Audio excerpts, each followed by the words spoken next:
बड़ा सुंदर पांडवों का भाव रहा है। संत कहते महाभारत क्यों हुआ? देखिए ऐसा है, भले ही कौरवों के साथ सब कुछ थे, सब लोग थे, पर पांडवों के साथ भगवान थे। पांडवों ने संघर्ष किया, पांडवों ने तपस्या की, पांडवों ने त्याग किया।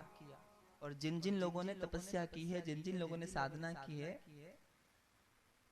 हाँ राधे राधे कहिए एक बार। जिसने अपने आप को तपाया है वो श्रेष्ठ बना है।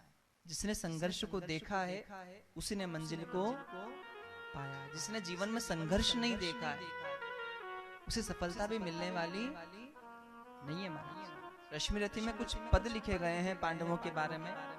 संत कहते हैं, जिसने न कभी आराम किया, विघ्नों में रहकर नाम किया, और जब विघ्न सामने आते हैं सोते से हमें जगाते। महाराज विघ्न आया ही नहीं जीवन में तो व्यक्ति जागा ही नहीं, जीवन जिया ही नहीं।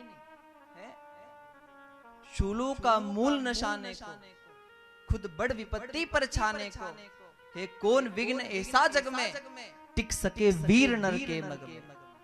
खमठाम ठोकता है जब नर, पर्वत के जाते पांव का, और मानव जब जोर लगाता है पत्थर पानी बन जाता है।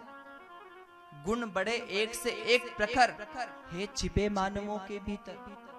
मेहंदी जैसे लाली हो, वर्ती का बीज उजियाली हो, बत्ती जो नहीं जलाता है रोशनी नहीं वो पाता है।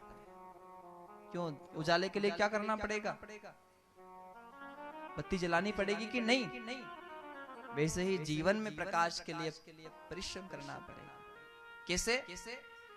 पीसा जाता है इच्छु दंड। इच्छु दंड का मतलब क्या है?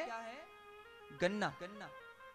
गन्ना पीसा जाता है इच्छु दंड, झरती है रस की धारा अखंड। जब वो गन्ना रस का रूप लेता है ना, कितना सुंदर हो जाता है।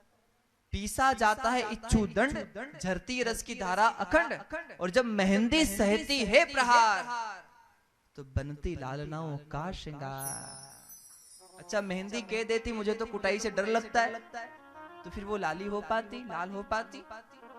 नहीं हो पाती। और जब फूल पिरोए जाते हैं हम उनको गले लगाते हैं। फूल कह दे भैया कि मुझे तो सुई से डर लगता है, हार बनेगा? नहीं बनेगा। और वसुधा का नेता कौन हुआ? भूखंड विजेता कौन हुआ?